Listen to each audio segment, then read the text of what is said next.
Maintenant, on va revoir la notion de phaseurs sinusoïdaux et montrer que ces phaseurs peuvent aussi être utilisés pour faire des calculs de puissance. Alors, je fais d'abord un rappel de choses qui doivent être bien connues maintenant. Si on a un circuit qui est linéaire, stationnaire et stable, alors on peut avoir un régime permanent sinusoïdal. Lorsque le circuit est excité par une source sinusoïdale, en régime permanent, tous les signaux oscillent à la même fréquence. Alors, la vitesse à laquelle le régime permanent sinusoïdal s'établit, c'est-à-dire la vitesse avec laquelle le régime transient disparaît, est reliée à la position des pôles de notre système. Plus les pôles sont près de l'axe des imaginaires, plus les transients durent longtemps. Alors nous, ce qui va nous intéresser pour les réseaux électriques, c'est simplement le régime permanent sinusoïdal. Alors dans ce circuit, on va choisir un signal de référence par rapport auquel on va mesurer les phases. Et donc typiquement pour ce signal de référence, on pourra prendre sa phase nulle et l'écrire par exemple Vs, sa valeur maximale, cosinus oméga t. Alors, fixer la phase d'un signal à 0 revient essentiellement à fixer le choix d'un temps initial t égale 0. Alors ensuite, une fois qu'on a fixé ce signal de référence, tous les signaux dans le circuit, que je dénote de manière générique x de t ici, vont être de la forme x cosinus oméga t plus phi, avec x ici la valeur maximale de x de t. Alors cette chose-là, je peux l'écrire comme la partie réelle de x exponentielle j oméga t plus phi. Je peux ensuite écrire cette exponentielle comme exponentielle j oméga t fois exponentielle j phi. Et puis on a dit donc tous les signaux x de t vont contenir ce terme exponentielle j oméga t. Donc on peut simplement l'oublier et n'enregistrer ici pour nos calculs que l'amplitude grand X et puis la phase dans l'exponentielle ici. Alors cette quantité x exponentielle j phi est appelée le phaseur de x de t. Alors on avait vu plus tôt dans le cours que l'utilité pratique de ces phaseurs est pour faire des calculs en régime permanent sinusoïdal. Et en particulier, associé au phaseur, on a la notion d'impédance complexe. Alors pour un dipôle complexe, on peut définir le phaseur de tension aux bornes du dipôle et le phaseur de l'intensité qui parcourt ce dipôle. Quand on prend le rapport des deux phaseurs, ça définit l'impédance complexe. Alors on avait déjà discuté le fait que cette impédance complexe, c'est en fait juste au final l'impédance opérationnelle Z de S avec S remplacé par J oméga. Donc en particulier l'impédance complexe d'une résistance est R, d'une bobine est JL oméga et d'une inductance est moins J sur C oméga. Alors rappelez-vous aussi que dans ces phaseurs, en général, donc l'amplitude x et la phase phi sont des fonctions de oméga. Alors cette idée était très importante en traitement du signal, en filtrage, quand on s'intéressait à la réponse en fréquence de nos circuits. Par contre, quand on s'intéresse au réseau électrique, en général, on a une seule pulsation oméga à laquelle on travaille, et donc on omettra souvent d'indiquer cette pulsation dans la notation de nos phaseurs. Alors un phaseur x exponentielle j phi est un nombre complexe, donc il peut se représenter aussi par un vecteur dans le plan. Une des applications principales des phaseurs est pour faire des additions de sinusoïdes de manière commode. On avait déjà donné un exemple en classe au début du cours. Donc par exemple, si je veux additionner deux sinusoïdes, alors bien sûr à la même pulsation ici, V1 cosinus oméga t plus phi1 et puis V2 cosinus oméga t plus phi2. Donc dans le plan, ça veut dire additionner ce vecteur et ce vecteur, et donc par addition de vecteurs, ça va nous donner ce vecteur V3 ici, qu'on peut représenter par son phaseur. Alors quelquefois sur un diagramme de phaseur, vous pourrez voir une flèche comme ça avec une indication oméga t. Alors cette notation sert en fait à nous rappeler le terme exponentiel j-t qu'on avait ignoré en définissant les phaseurs. Alors le phaseur V1 correspond en fait au signal complexe V1 exponentiel j-t et ce signal correspond à un vecteur V1 qui tournerait maintenant à la vitesse angulaire oméga. Alors pour en revenir à notre problème d'addition de signaux sinusoïdaux, on peut exprimer les cosinus oméga t plus phi1 comme la partie réelle de exponentielle oméga t, j oméga t plus j phi 1. Et ensuite, en sommant ces deux exponentielles, on obtient que V3 est égal à la partie réelle du phaseur V1 plus le phaseur V2 fois exponentielle j oméga t. Et d'autre part, V3 de t est aussi égal par définition à la partie réelle du phaseur V3 fois exponentielle j oméga t. Et donc, en identifiant les deux, on voit que le phaseur de V3 de t est égal à la somme du phaseur du premier signal sinusoïdal plus le phaseur V2 du deuxième signal sinusoïdal. Donc, pour exprimer le phaseur de V3, il faudrait juste sommer les nombres complexes qui correspondent au phaseur de V1 et de V2. Alors maintenant, on va parler dans le reste de cette section de calcul de puissance en régime permanent sinusoïdal et on va utiliser pour cela les phaseurs.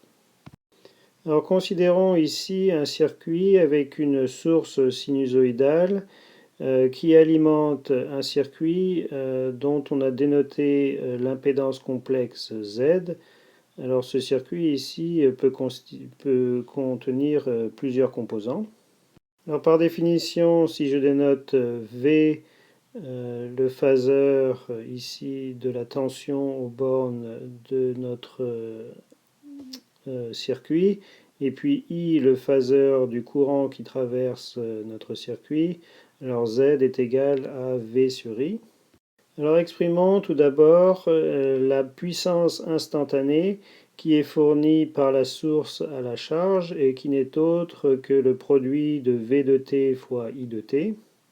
Alors le signal V de t et puis le signal I de t sont tous les deux des signaux sinusoïdaux. Donc je vais écrire V de t sous la forme V max cosinus oméga t plus phi V. Phi V est la phase de notre signal de tension. I de t sous la forme I max cosinus oméga t plus phi I. Et puis ensuite j'utilise la formule cosinus A cosinus B égale 1 demi de cosinus A plus B plus 1 demi de cosinus A moins B. Et ça me donne donc pour P de t V max I max sur 2 fois, alors quand je somme ici les termes à l'intérieur des parenthèses, j'obtiens donc cosinus 2 oméga t plus phi V plus phi I. Et puis quand je prends la différence de ces termes, les oméga t se simplifient et j'obtiens donc un deuxième terme ici, cosinus phi V moins phi I. Alors si maintenant je m'intéresse à la puissance moyenne, c'est-à-dire que je prends l'intégrale sur une période et que je divise par la période. Ce premier terme ici va donner 0, c'est simplement un signal sinusoïdal. Il va rester donc le deuxième terme constant ici. Donc la puissance moyenne s'exprime comme V max I max sur 2 multiplié par cosinus phi V moins phi I. Donc ici on a l'angle entre la tension et le courant. Alors une autre expression, comme on avait que Vmax sur racine de 2 était égal à Vf, et puis Imax sur racine de 2 égale If, les valeurs efficaces, on peut écrire aussi la puissance moyenne comme V efficace fois I efficace, multiplié par cosinus phi V moins phi I. Alors cette puissance moyenne en électrotechnique s'appelle généralement puissance réelle ou encore puissance active.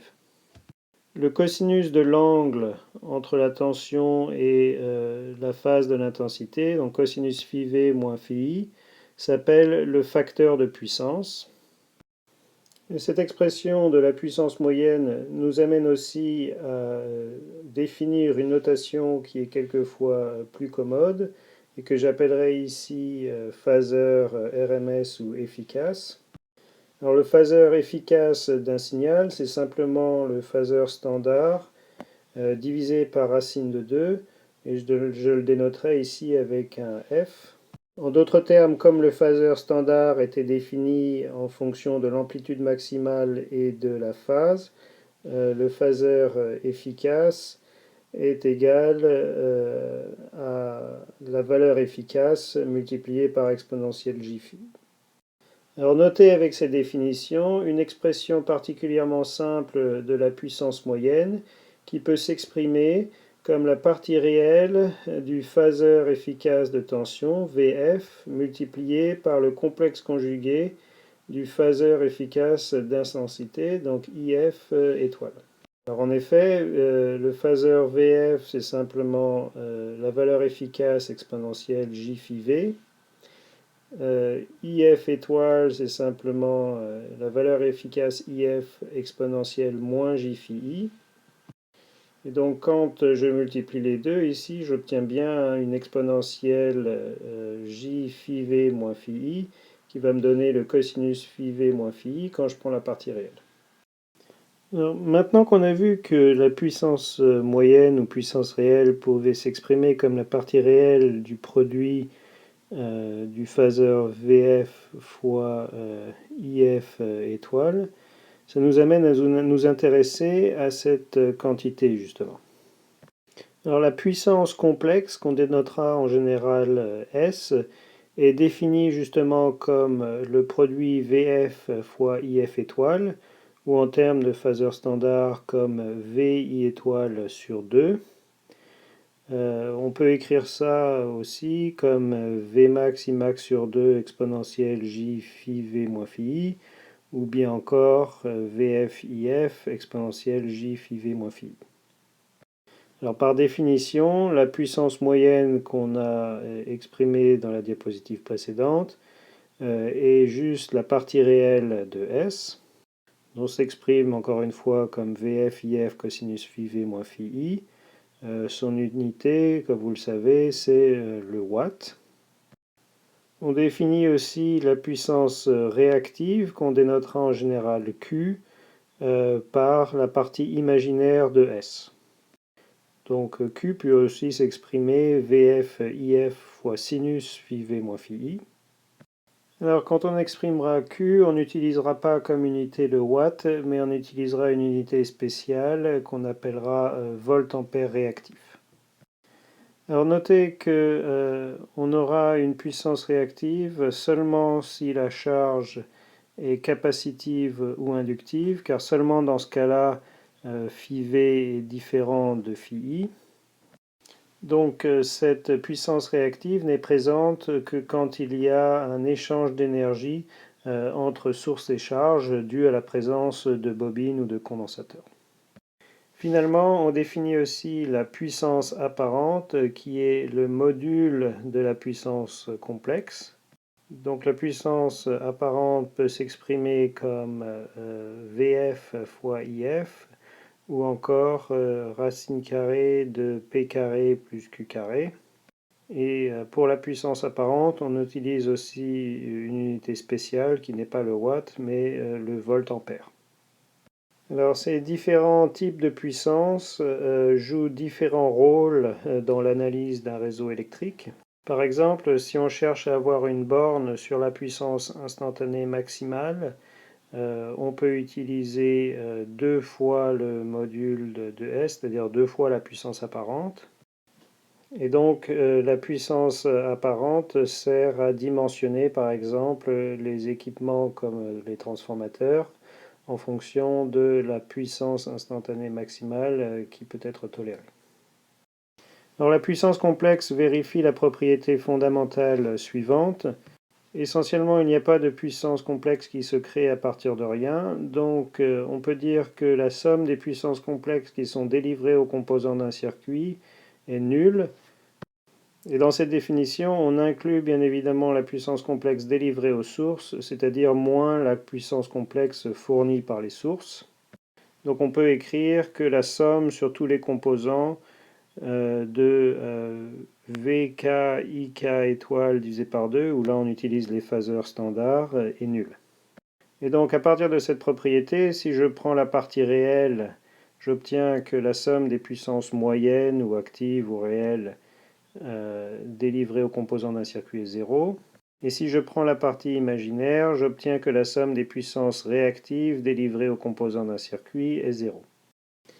Alors, il est utile de pouvoir visualiser graphiquement les différents types de puissances fournies à une charge et leur relation avec l'impédance complexe de cette charge. Alors tout d'abord, par définition, l'impédance est le rapport du phaseur de tension sur le phaseur d'intensité.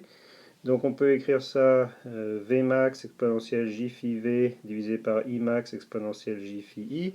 Et donc c'est Vmax sur Imax exponentielle J phi V moins phi I. Donc ici on retrouve l'angle entre la tension et l'intensité. Pour mémoire, la partie réelle de l'impédance dénotée d'habitude R est la résistance, et la partie complexe de l'impédance Z, dénotée d'habitude X, est la réactance. Alors maintenant, si on compare l'expression du nombre complexe Z sous la forme Vmax sur Imax exponentielle J phi V moins phi I, à l'expression du nombre complexe S, donc de la puissance complexe VF, IF exponentielle J phi V moins phi I, on voit que l'angle de ces deux nombres complexes est le même, est égal à phi V moins phi I. Donc si on représente ces deux nombres dans le plan complexe, donc Z ici avec sa partie réelle, résistance, réactance ou partie imaginaire, l'angle de ce nombre complexe va être θ. Si je représente la puissance complexe dans le plan complexe, sa partie réelle est la puissance réelle, sa partie imaginaire la puissance réactive Q, son module est la puissance apparente, et on a le même angle θ ici que lorsque je représente l'impédance Z du dipôle. Alors θ, ou l'angle phi V moins phi I, est l'angle de phase ou l'angle d'impédance. Et cet angle représente donc le déphasage entre le signal de tension aux bornes d'un dipôle et le signal d'intensité qui traverse ce dipôle. Alors sur cette diapositive, on exprime les puissances moyennes, réactives et apparentes sous diverses formes.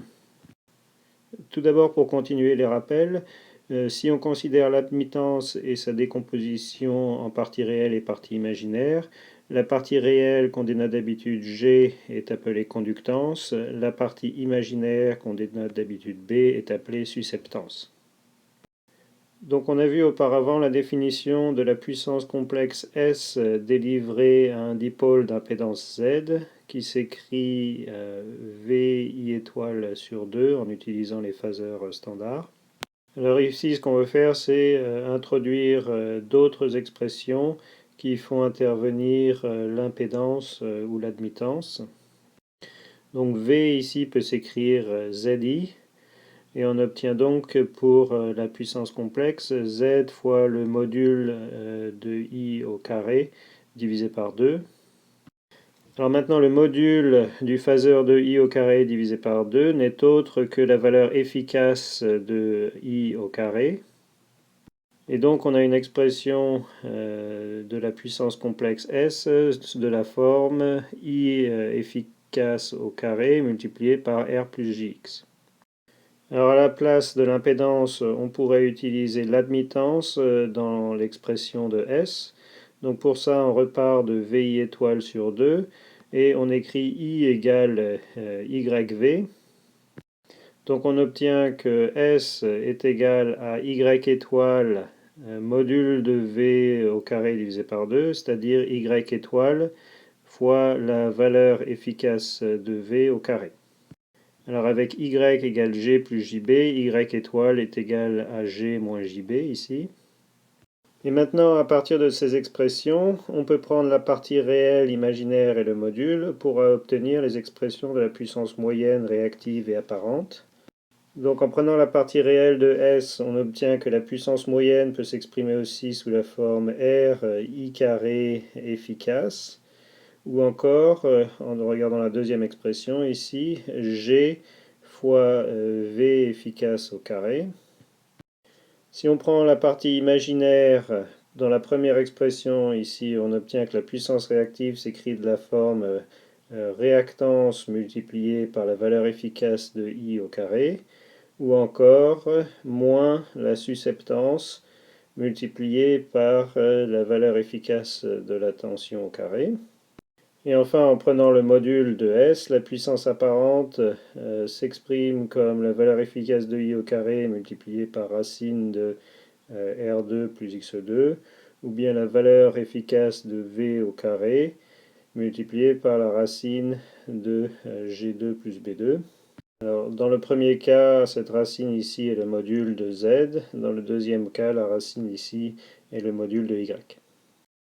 Alors avec ces diverses définitions, on peut maintenant exprimer la puissance délivrée à un dipôle quelconque de diverses façons, en fonction en particulier du courant ou de la tension aux bornes de ce dipôle et de son impédance.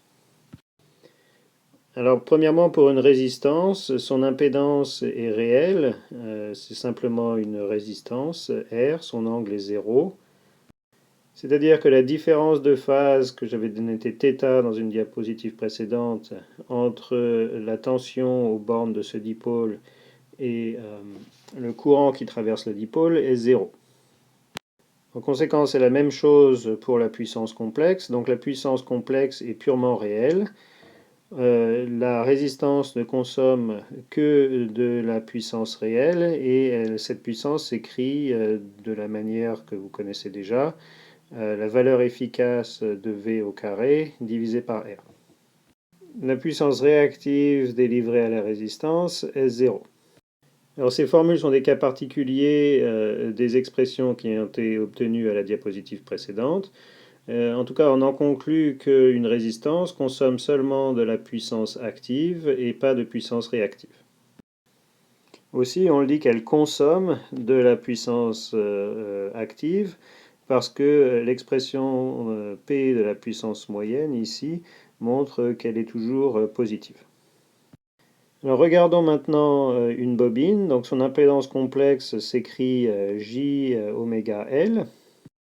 Alors comme J est aussi égal à exponentielle Jπ sur 2, cette expression d'impédance peut s'écrire aussi sous la forme module oméga L et puis angle π sur 2. Donc en particulier, la différence de phase entre la tension aux bornes d'une bobine et puis le courant qui parcourt la bobine est π sur 2. Et ça veut dire que la puissance complexe délivrée à une bobine est purement imaginaire. Donc vous saviez déjà en fait qu'une bobine ne consomme pas de puissance réelle, donc P ici délivré à la bobine est 0. Pour la puissance réactive délivrée à la bobine, maintenant, elle n'est pas 0, et à partir des expressions de la diapositive précédente, on peut écrire Q sous la forme, par exemple, oméga L fois I efficace au carré, ou encore V efficace au carré divisé par oméga L. Donc Q ici est toujours positive, ça veut dire que la bobine en moyenne consomme de la puissance réactive. Par contre, elle ne consomme pas de puissance réelle et donc en moyenne, elle restitue toute l'énergie qu'elle reçoit.